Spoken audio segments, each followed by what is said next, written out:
presents.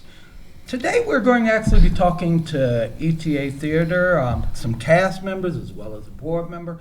We'll be talking about Mop Bucket Blues. Now, if you don't know what that's all about, I advise you to stay tuned for this show, because we're talking about something that applies not just to going to the theater, but something that affects our communities on a daily basis, our families, our communities that we're around. So what we're going to actually do is, when we come back, I'm going to introduce you to some of the cast members and board members, like I said, and then we're going to get into it. But what we would like to actually start off by doing is just show you a clip to give you a little information about Mop Bucket Blues. Mop and Bucket Blues. Yes. When we actually come back, we'll be explaining what that actually means.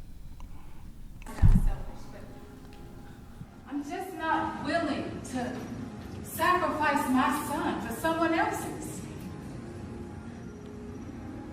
I know these kids, they need a good man in their life. And I got a good man.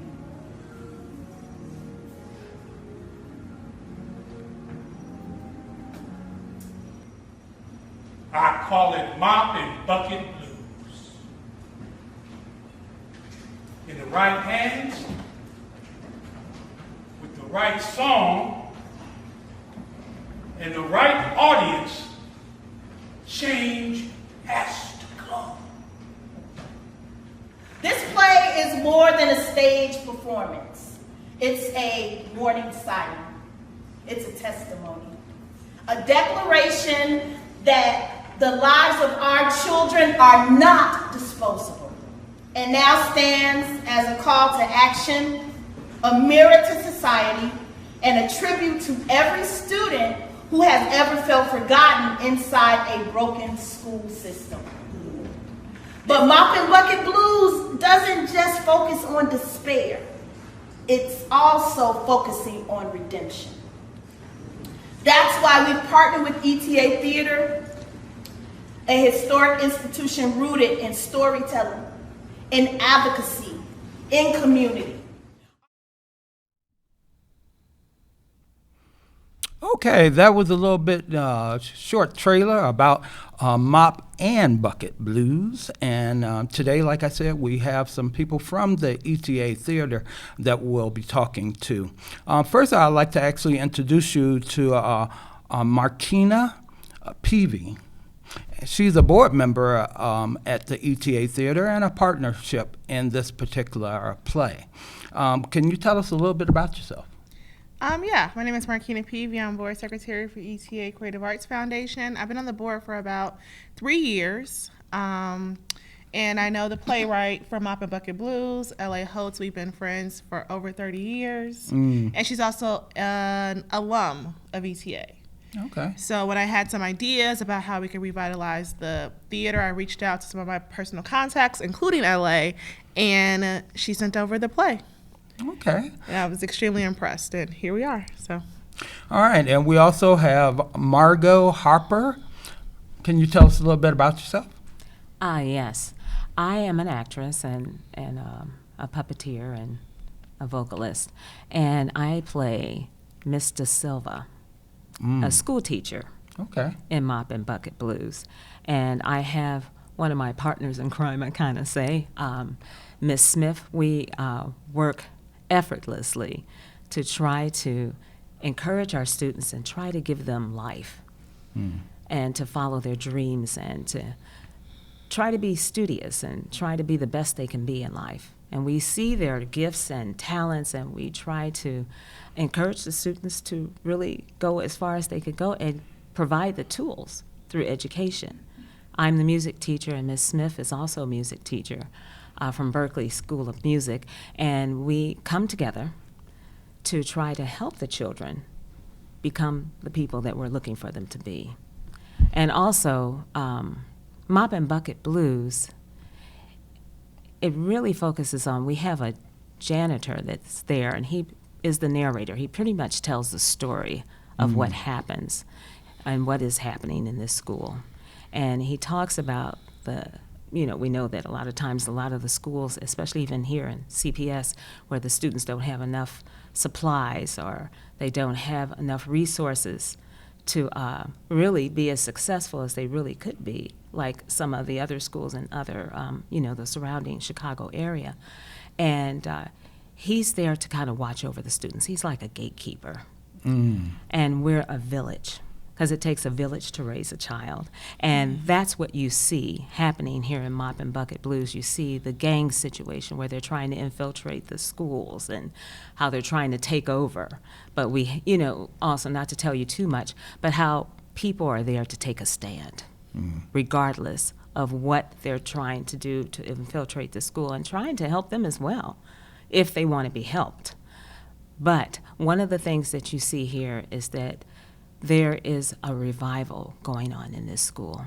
You have the teachers, the janitor, and all the other educators that are present, that are there to revitalize this school. It kind of reminds you of like some of the things that you've seen in other productions, where the school has lost a zeal for survival, and some teachers have left and some have stayed, but these teachers are enduring regardless what's going on. They're determined to make sure that these kids are successful by whatever means necessary. Okay, and then we have, now is it Vi or V? Vi. Vi Herring. Yes, it's actually Victoria, but I go by Vi. Got you. So tell us a little bit about yourself. I actually am Vi Herring, and I am the stage manager for Mop and Bucket Blues. I am a multidisciplinary creative, so I work in film, TV, stage productions, and live productions as well. I've known LA for over 30 years now. We actually met at Columbia College, and when she wrote Mop and Bucket Blues for her thesis at school, she decided to bring it to ETA, Creative Arts Theater, that's been around for 50 plus years, and here we are now with this amazing production. Okay. And so now y'all basically come together as this team of people in order to put on this production. Tell me, how did all three of y'all kind of meet? Did y'all meet when y'all was putting the production like the first day, or did y'all know each other already in any connection? This was the connecting point, I'm assuming. It really was. We actually all came together because of the writer-creator-director, L.A. Holtz. It was her vision that brought us all together in this amazing production. As Markina just stated, she's known Markina for over 30 years as well.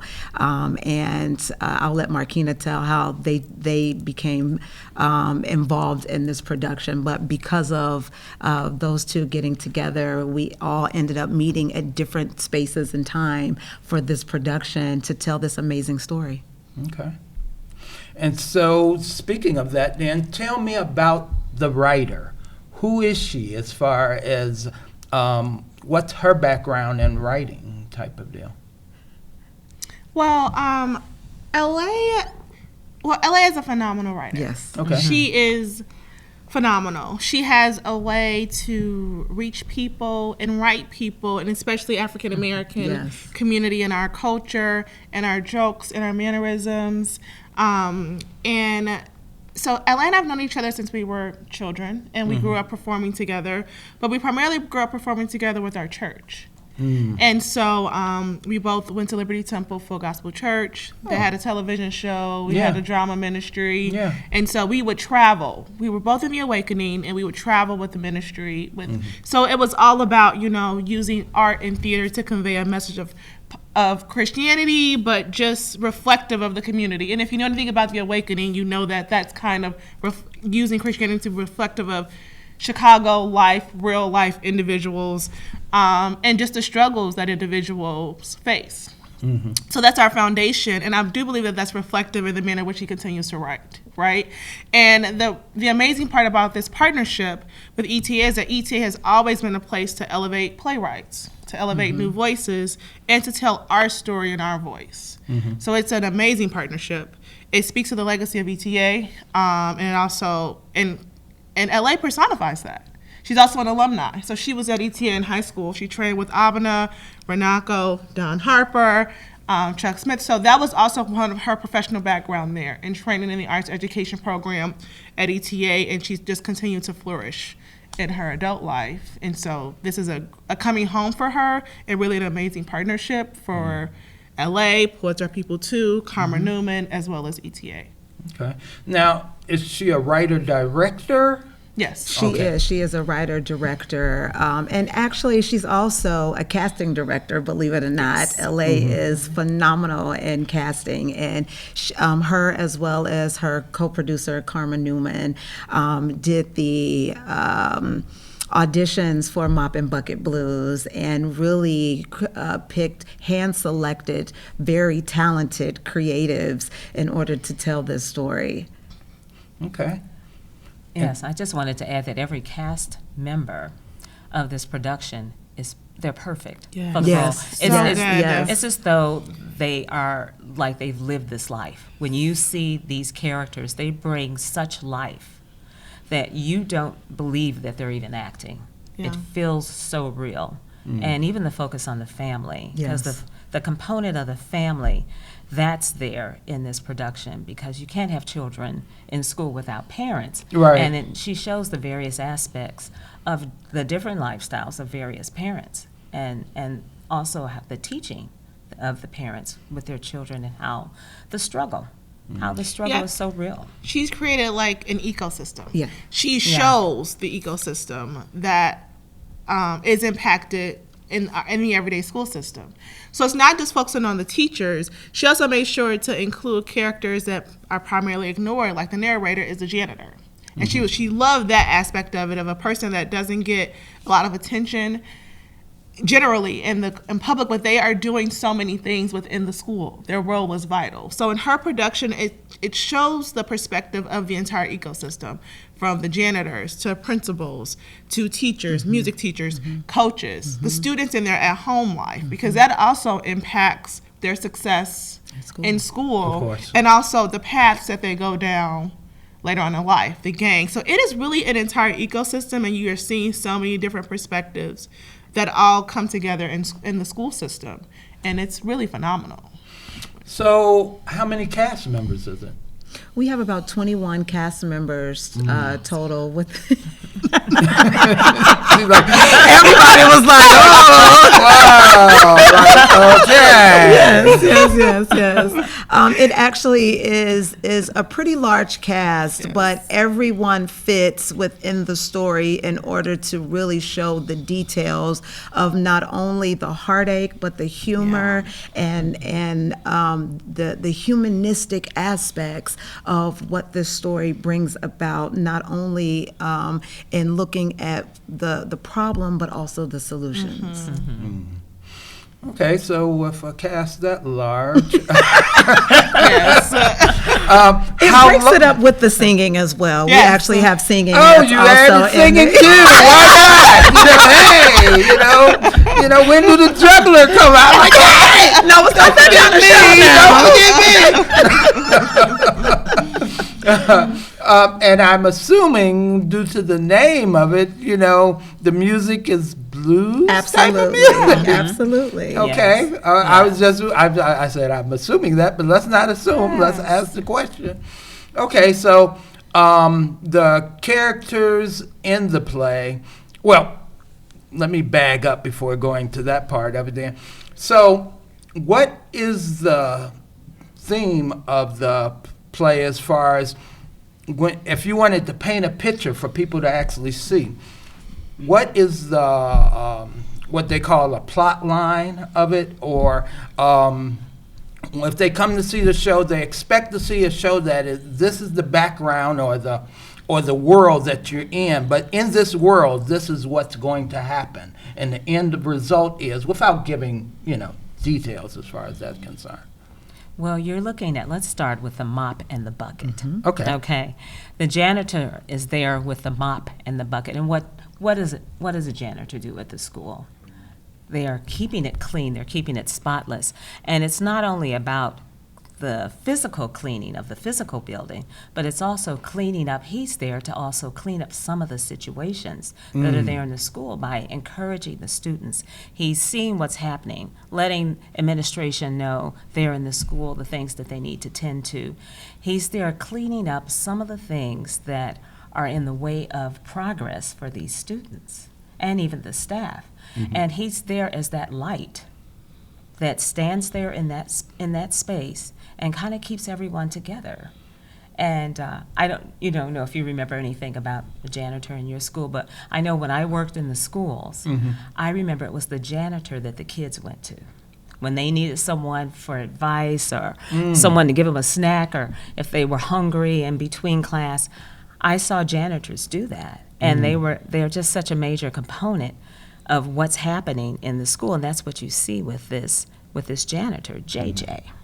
He's there to kind of keep things together and to kind of guide the students, assist wherever assistance is needed. I mean, in this school, she makes it so real that even some of we have more substitute teachers than we do full-time teachers in this particular school, and even some of the lunch ladies are filling in for the absent staff. And we see these things happening in the public schools where there is not enough staff. They've taken out the paraprofessionals and some of the people that are needed. And she shows these things in the school, and also how the family is struggling. And then some of the family members that are doing well, but how people are sacrificing their lives for these kids. And that's what you see. Not only the janitor, the students that want to study, that want to be successful, and those that get deterred by the outside world, drugs, things like that. And they want to focus, but the teachers are willing to do whatever is necessary, and so are the family members that are sacrificing for the school. And I'm going to add something. If LA were here, I'm going to try to quote her. This is what, because I've heard her say this often, and I think it's very poignant and explains her methodology. She would say that mop and bucket blues is a metaphor. Yes. And so the metaphor is the mop and the bucket, and the janitor represents this figure who is using this mop and this bucket to reach like the hard to reach crevices in the school. So in physically cleaning up with your mop and with your mop and bucket. But also the metaphor is the lack of funding. The metaphor is individuals who are living in food deserts, food insecurity, no fathers in the home. There's so many other things that janitors and the teachers have an impact on the school system, right? So it's not. So that's why the narrator is a janitor, because is the janitor because he's actually cleaning. But her metaphor takes it a little bit further to talk about the issues that we deal with CPS as well as in the inner city. And then she's using the blues because the blues have always been a way for Black people, African Americans, to express our sorrows, Yes. to express our burdens, to express all of those through our music. And so that's how she's blended so many different concepts of African American culture and our reality here in Chicago and presented it in this play, which is being received amazingly Yes. by Yes. audiences. Yes. Yes. They are loving it. Yes. And so, and it just really goes to speak to how amazing of a writer she is. But then not only that, the casting. The casting Yes. is top notch.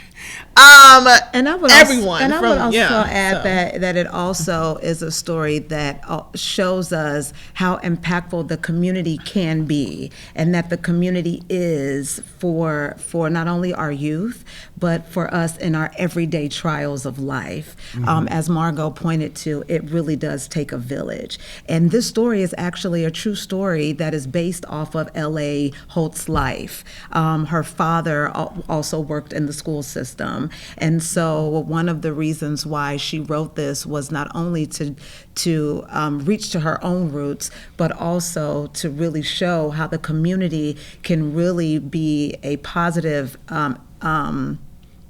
influence, thank you, and how it is that we deal with these day-to-day struggles that happen within the school systems, within our homes, and those types of things. But also how we can all support the children, Yeah. and so that none of them fall through the cracks. So there's a person that is, rah-rah, who is a gang member, and he reflects a child that fell through the cracks, right? So I guess he's kind of the villain of the story, if you will. Yes. But, these people are in the Chicago public school Yes. systems. You have the children who have been left to fend for themselves, and maybe they decided to turn to gangs and resources, Survival. where you also have prodigies in that same school, in that same environment. And so then it really talks about how the teachers and everyone is there trying to support all of the students and really trying to make sure and that people don't fall through the cracks. But then what happens when you have a child or two or three that do?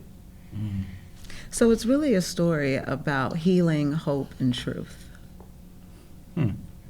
Okay, and so you must have a octopus arms being the production stage manager dealing with that many people doing that many things all on one stage, in and out, all over the place.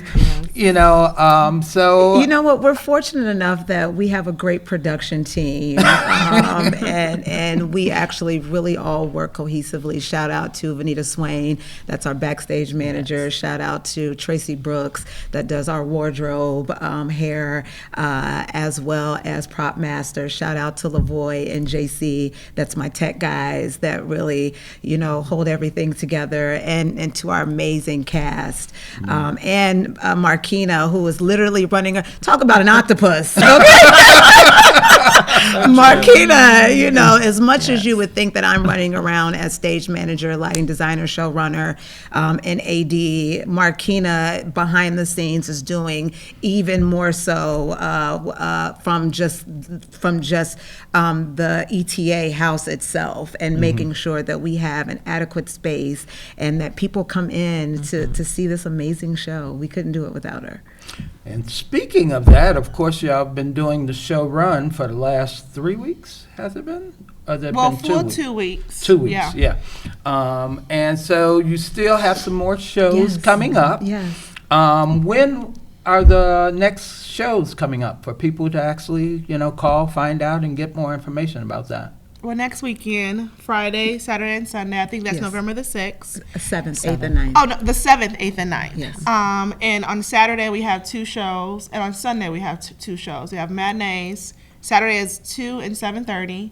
And then Sunday, 2 o'clock and 6 p.m. Oh, okay. And the Friday show is at 7:30. Great. And so, of course, ETA Theater, we're going to talk a little bit more about that particular part of it, type of deal. But if you're from Chicago, ETA Theater. But for more information as far as the theater is concerned, what's the number there? Or the website is www.etacreativearts.org.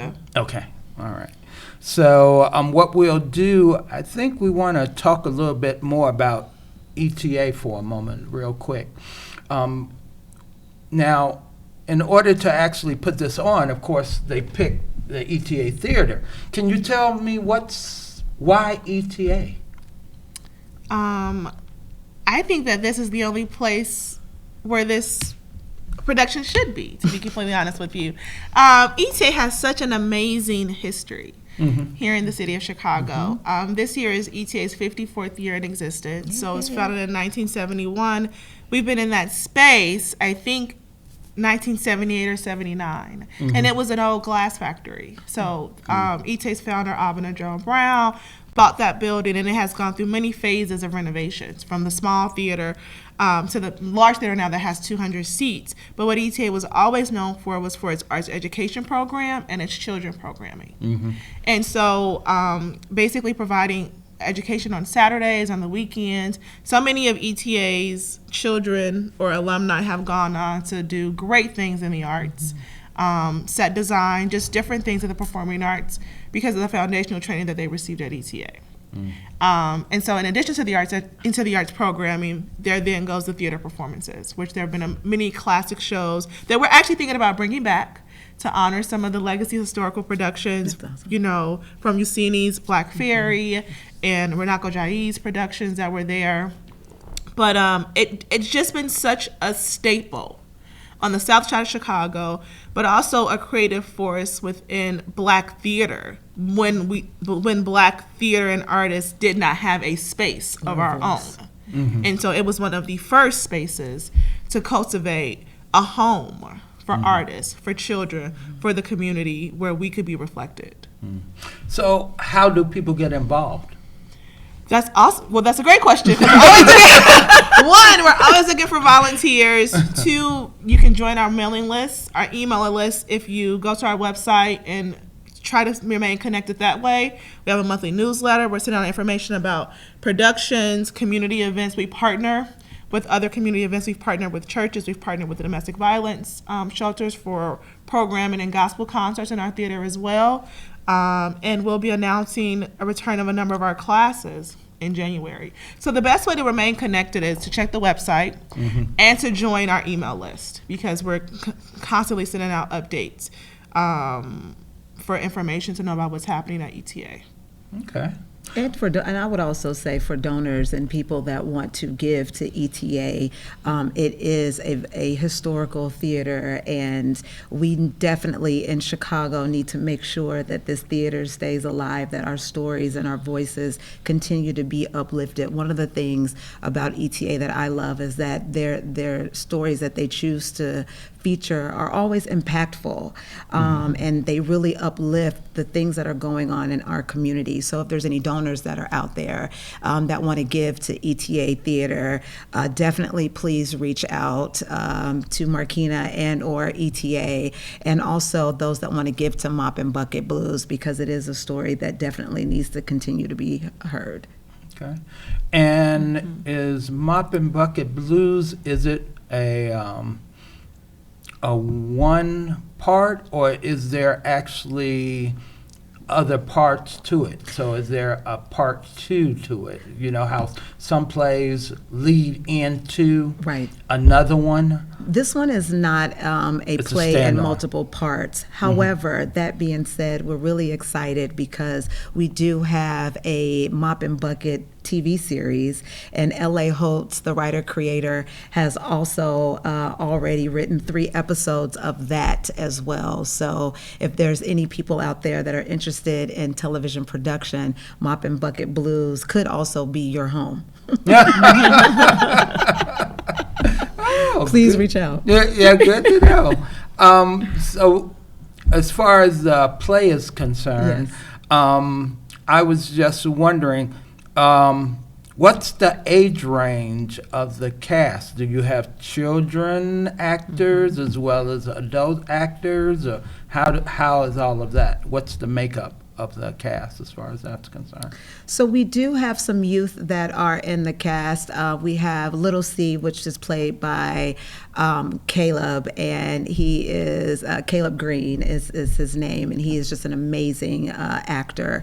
And I believe he's still in middle school. I think it's a 7th Yes, grade. yes, 7th 7th grade. grade. And then we also have some of our younger adults that are in college, and then we have our more mature adults as well. So our range is kind of all over the the place. board. A community. Yeah, it is a community, absolutely. community. Which is one of the reasons why ETA was the must home for us to do our debut. Okay. It's an intergenerational community. Yes. And each, from the youngest to the oldest, we all kind of encourage one another. Yes.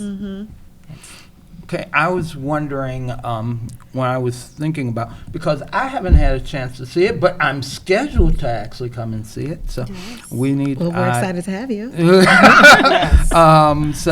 I was wondering, you had mentioned it's a 200-seat theater? Yes, we have 200 seats in our theater, which was an addition. So, and this is great because I don't know if people know this story about ETA, but when ETA went through its primary renovation, the community in the 80s and the early 90s raised $1 million for that expansion.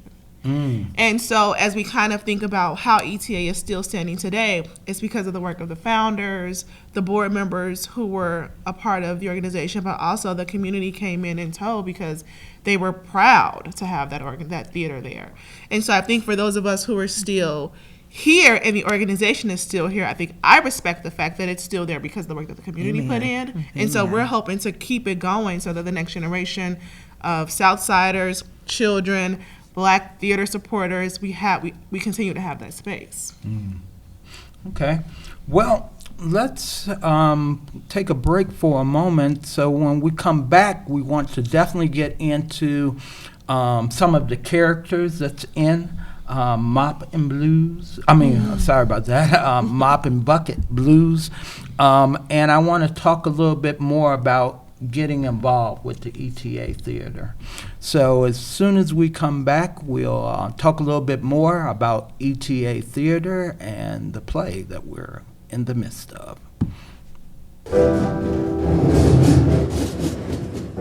We are Chicagoans. When the odds are stacked against us, we find a way through. It's written in our history. We rose from the ashes, reversed the flow of the river, and built the first skyscrapers. Harsh winters have conditioned us with relentless resolve. Every street, every block tells a story of someone who refused to quit. Tell us we can't do something, and we'll do what it takes to prove you wrong. So when we hear something is impossible, like ending hunger, we say, bring it on. This is the challenge Chicago has prepared us for. We will see our neighbors thrive. We will see our city stand together against hunger. The greatest Chicago food depository. Join us and we'll end hunger together. 2025 marks 5 years since the start of the pandemic. When COVID descended, it unleashed staggering need unlike anything we had ever seen at the food depository. We had always worried about our neighbors who were one paycheck away from a crisis, and when they lost many paychecks, they turned to us in record numbers. Thanks to the crucial support of our donors and partners, we quickly scaled up our operation to meet the moment. At the same time, we anticipated the day we'd get back to the world as we knew it. But continued inflation, a rising cost of living, and wages that have not kept pace have created greater disparities of need.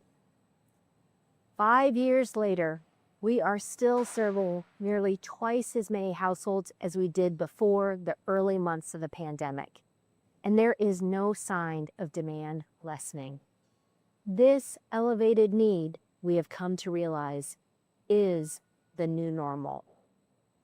So while we continue to serve record numbers over the past year, we have also prepared for what's ahead.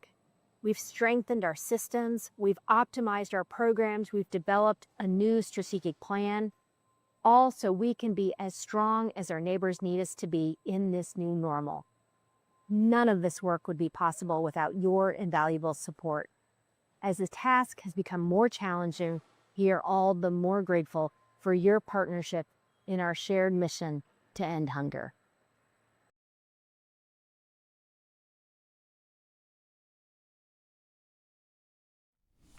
Hi, welcome back to Stephen Patterson Presents. Today we're actually talking with ETA Theater, particularly about a play that they actually have going right now. And if you haven't heard about Mop and Bucket Blues, this is the show for you.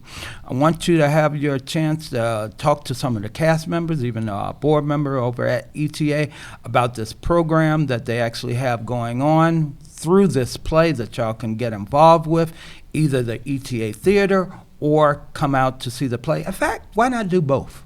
Hey, so back to the talking to some of the members of the ETA and the play.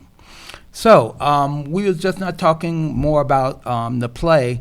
We talked a little bit about ETA. So I wanted to jump back into the issue of the storyline of this play. And now to go into a little more in depth, seeing how we've been joined with one more of the cast members, Tina Butler is here. Why don't you just tell us a little bit about yourself and your character? Of course. My name is Tina Marie Butler. I'm an actress, a singer, as well as a writer. Mm-hmm. This play was so close to my heart because, you know, I know about the struggles of our teens. I've lived in that community, mm-hmm. of poverty, and the dysfunction in the families, the peer pressure that the kids go through. And I just want them to know that I get it. Okay, the character that L.A. Host gave me is Mrs. Smith. Now, Mrs. Smith, she came from that same background as those kids, but she got out. Okay, she went to Berkeley College of Music, and with her expertise in music, she could have went anywhere to work, but she decided to stay with the community, help the kids out. Like I say, Miss Smith is the character that I play, and she gets it, okay? She understands what they're going through, the unstable homes and the gang violence and gun violence and things like that. But she wants the kids to know that there's a way out. There's a way out. Dreams do come true, and that's Miss Smith's place. Okay. She's also best friends with Mr. Silver here. Yes. And we're the music teachers of the school. And that's what I was just going to say. Okay, so both of y'all are teachers, Yes, so that kind of play. I'm sort of the firecracker. She is the firecracker. She kind of keeps me tamed down. I speak my mind. I say what I want to say because I have a lot to say, and I feel I can't get it out. So I'm trying to hurry up and get it out. So I'm trying to save these kids. So that's my motive, to save the kids. When I met L.A. Host, I said, wow, this God, I know that's you, Sometimes God put people in your path, and I know he put her in my path. I've never met a cast that's so kind and so humble. Yes. To see African-American people doing big things is something, it's so dear to my heart. It tells me that it can be done. Marquina, she's also an attorney too. I don't know if you all know that, but she's an attorney too as well. And to see that, I was like, wow, this can be done. And that's all I got to say. And thank you, LA, for all that you do. She is the next best thing, and I say it, and I say it again. She's the next best thing. I've seen a lot of writers, but she is the one. Yeah, I think she's the next Tyler Perry. Yeah, I think so. I really believe that. And she has such a heart for people. She doesn't only direct, but she directs with love. She has that firm, strong spirit. And because she has such a kind heart, it creates a cohesiveness amongst the ensemble that we have. And so we have a very warm cast. People are interested in encouraging each other and loving each other. The love is there, and it always trickles down from the top. And LA has that love for the cast. And even when she is trying to make sure that things are done with perfection, she still does it with love. Because I've seen it other ways in other places. And she has such a way that you're just like, what can I do? Tell me what you need me to do. I'm on it. Yes. And you want to make sure that you make her dream come to fruition in the way that she has her vision. And so everyone is pretty much taking on the vision that LA has. And they are doing, every actor is trying their best, all the way from the youngest, the teenagers, and even to the oldest. And the young people that we have in this cast, they are amazing. Every cast member is truly amazing, from the coaches to the NFL football player that had gotten injured at some point, but he still came back and he gave back to the community. And even his wife has an understanding of that. You know how you understand, but then you feel kind of like some kind of way. Right. But you know that you got to do what you got to do because you have to do it for the community, because we're responsible. And we're the only advocates that the children have. Yes. We are responsible for our own. And so this production that LA has presented, she's telling the story. She's telling the story of the community from various aspects, from the family, from the children, to the teachers, to the administration, to even the coaches that come in that want to recruit. And I mean, she shows all aspects, NFL, everything. Yes. She covers it all, and you get an understanding. Yes. And everything that's going on in our crazy world, I get it. And I know what these kids are going through. But I just want to tell you guys that don't worry about it. You're going to get out.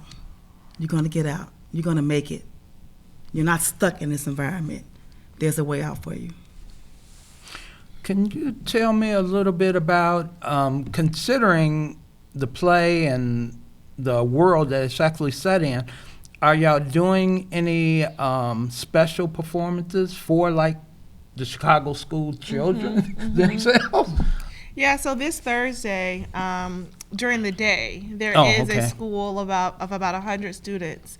They're going to come and see the production, and I think it's very important. We were trying to get a few more schools to come in and send some invitations out, because I think it's important for everyone to see the story, but I think it really will resonate with the youth because they're experiencing this. Right? And they're experiencing it in a way in which oftentimes our children, our teenagers, they don't have the words yet to understand frustration that they feel. We can use words like lack of funding and, substitute teachers, but they're seeing it totally different because they have not grasped everything that's happening that adults or elected officials are doing that impact them, but they're still feeling the brunt of it in the way in which they can understand it. But also it gives an insight into the backstory of some of these children and what they're struggling with at home. And they're maybe struggling with abusive parents or foster care or parents that work late at night, double shifts, and that feeling of isolation. And I think it just provides a level of humanity and a little bit of humility in seeing things are bigger than what sometimes you see when we judge our kids. When we judge the people outside, the people with the attitude, the gang members. We don't know what else is happening in their lives that have gotten them to this point and why they made the decisions that they made. And maybe we all need to look at each other and extend a little bit more grace. And I do think that that's very relevant in the way that LA writes so delicately about these, that even the people that we consider to be villains, we can still extend grace and understand what got them to that point. Because there's always something. Yes. Right, we look at the moment versus looking at the life that brought them to that moment. Exactly. Right, exactly. And then how can we as a community come together to protect, those and make sure that doesn't happen in the future? And I tell you right now, this play Mop and Bucket Blues, we're telling your story. That's why they need to come see this play. We're telling your story. And so many people have said that after they've seen the production. Some people have been it's really, and I'm excited, I'm proud of what we have done because it's resonating so much with the community and with people. And that's what Black theater is supposed to do. We're supposed to represent the community. We're supposed to tell our stories. And I think I'm very proud of this production. I think that it's doing that, and I love that it's resonating with the community. And I'm assuming that people, like you say, they actually see themselves in the characters. That's me. Yes, absolutely. That's me. We hear it all the time. So many teachers have said, that was me. And I had one guy say, he said, you reminded me of my mother. He said, my mother was that teacher. Some of the things, so the way the script is written, LA really did bring out truly real life experiences, and people can relate. And that's what we want. Just as Marquina was saying, we're telling our story. And she's telling it very thoroughly from more than one aspect. So a lot of people can relate from, whether they're a teacher or whether they're administration, or the coaches that are trying to recruit, the people that are coming in trying to help the school, the families, the backbone of the children, because they are very important also. And even like Marquina was mentioning about even the villain, but the villain has a heart too. And the villain has dreams and aspirations, and the other thing is they're people too. We need to really look. No child left behind. We need to look and see, well, how can I help you? How can I help you get to another space, another thought process? And that's what we do as a community. It's the village. And I think this goes back to the awesomeness of what ETA is, because when we talk about what it means to tell our story in first voice, what we understand as African Americans is that so often when other people tell our stories or depict us in film or in media, it is wrought with stereotypes. It is wrought with how they see our community from the outside, not understanding our culture, not understanding our vernacular, not understanding just social cues. And so that's why it's important for us to write full stories about ourselves, which sees our entire humanity. Which oftentimes when other people depict us, they don't see us that way. And it's a problem. And so that's why places like ETA is so important. And I also think that it's so important and valuable to the community to get such a fulsome, wholesome view of ourselves in this space. So. And so for the playwrights that may want to actually do play, but their skills level needs to be sharpened and things of that sort, how do ETA actually play? So historically, ETA had a Playwright Development Institute. And so where they would develop playwrights and you could submit your work and it would go through a review period.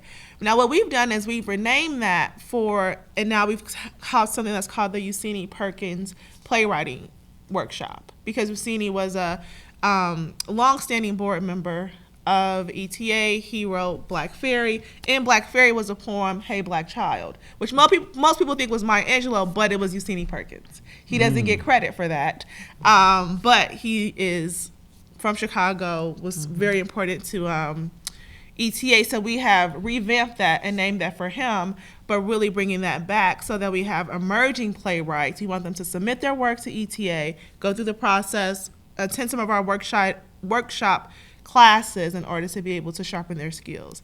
And LA, who is an amazing writer, she's actually going to be writing as a part of that workshop and institute, or teaching in the future, because she's phenomenal. Is that a once a year type of thing, or? Well, I think we would like to do it twice a year based on interest. It'll probably be smaller groups, maybe 15 to 20, to allow for more direct input on the work. But that's a legacy program or education program that ETA has always had that we're bringing.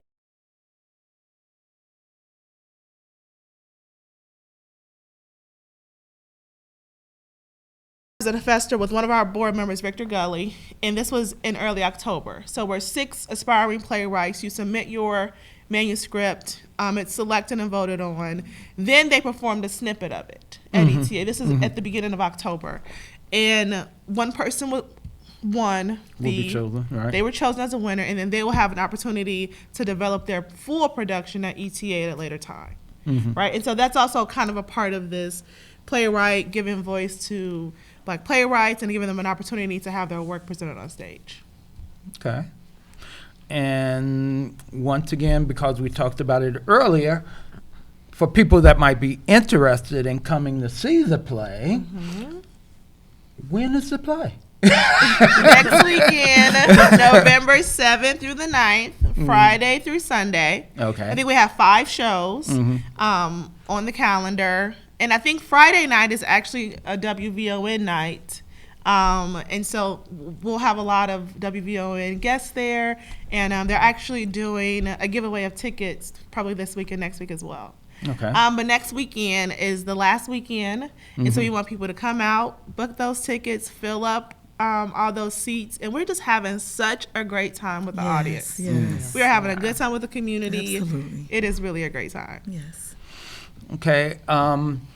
I really wanted to make sure that I actually looked into the issue of how have this play actually affected you individually? What's one scene out of the play that impacted you when you actually was rehearsing and doing it, that sort of thing?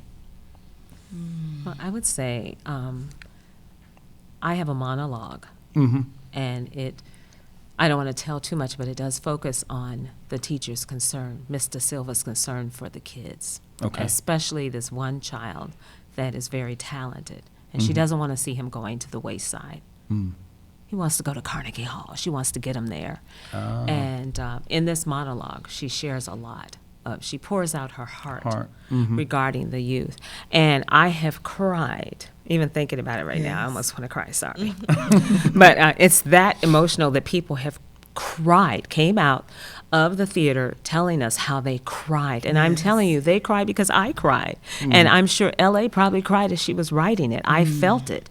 And it really makes you think about doing more for the community. Because I worked with youth. And I taught theater in the schools, and it just reminds me I've got to go back and do some of those things again, because theater is another way to get the attention of children and even help them learn. And what LA has done in all of the messages of our dialogue, the monologues, it makes you want to do something. What can I do to change the system? It makes you want to get involved. So you're going to cry. You're going to laugh. It's a lot of laughter in there. It's very comical. But then you're going to think. You're going to come out thinking about, what can I do? You're provoked to do something different. Stirring the pot. Huh? It's stirring the pot. Yes. Hopefully stirring those gifts we have. Right. Just can't sit to there. do something. It stirs the pot. Yes. Okay. Anything else that, really stuck out to you? I remember when I first saw the production full through, and there's so many really good moments. There is a family dynamic with the main characters, or the principal, his name is Curtis, right? Curtis and Charity and their family, and just the chemistry and the love between the family. It is palatable. Even from the first run through, it was so like so real. They just blended so well. It was so charismatic. It was just awesome. And then we have a younger actor, Caleb, sings beautiful. Like, we're going to be able to say we knew him when. Right. Because at 12, he is intelligent. He is a professional. He is talented. He is all of the things right now. And so I think the first time I heard that song full through, and every time I hear it, I'm just looking at him, I'm just smiling because I just love it. So there's so many moments, and I think that are amazing. I think that's why it's really resonating with the community. Yes. Okay, I was also wondering, we didn't have a lot of time to talk about it, but I definitely wanted to talk about the music component of it, type of deal. So how much music actually is it in it? Is it like a musical play? It's not a musical. The type of deal? So their song, we have a board member, Fernando Jones. He's a blues legend. They sing a song that's Fernando's song. I can say it, Oil and Water. And so it's great, actually. They're really good. We get really wild with it. Yeah, they do. So it's not a musical, but there are a few songs, maybe like 4. Yeah, they're about 4. Yes. Yeah, 4.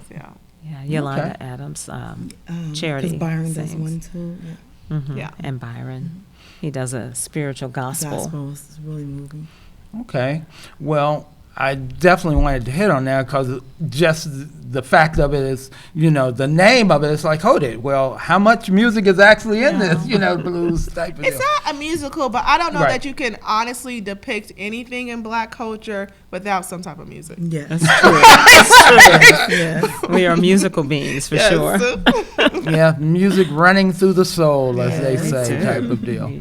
Well, I want to just thank y'all definitely for coming out, because this is the type of stuff that we need to actually put on TV to let people know that the whole community come out, to take that time to bring someone, not just come themselves, but bring someone that might actually be impacted by it, because it's that type of play. it is. It is. And so I want to thank y'all for definitely coming down to Cantv so we could talk about these sort of things.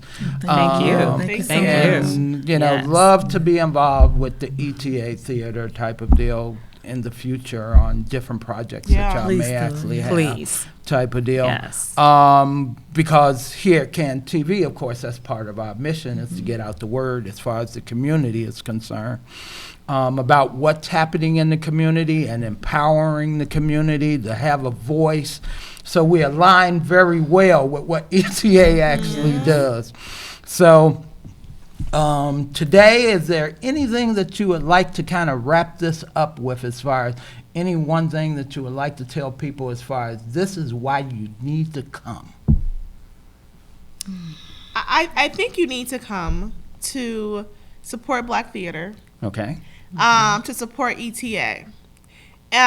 When we have these institutions in our community, they're not going to survive unless the community shows that they value these things, that you value the representation, that you value the structure that is here. And, there's always people saying, what is there to do on the south side of Chicago? Well, I think we've created something that has amazing quality. that tells a story, that does all of the things in this really amazing space. You just have to come and support the cast, the creatives, and the organization if we want to keep these things in our community. Yes.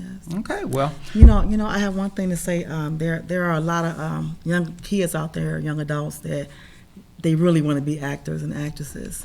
They really want to be writers. That's all I hear them talking about. ETA Theater is their chance now. okay. It's their chance to get it in. So. Well, thank y'all for actually coming to the show. And this was Stephen Patterson Presents. We was talking to ETA Theater, and we was talking about, hey, mop bucket or mop and bucket blues. Yes. And I want to make sure that everyone takes this chance to come on out to the show. See you next week on Stephen Patterson Presents.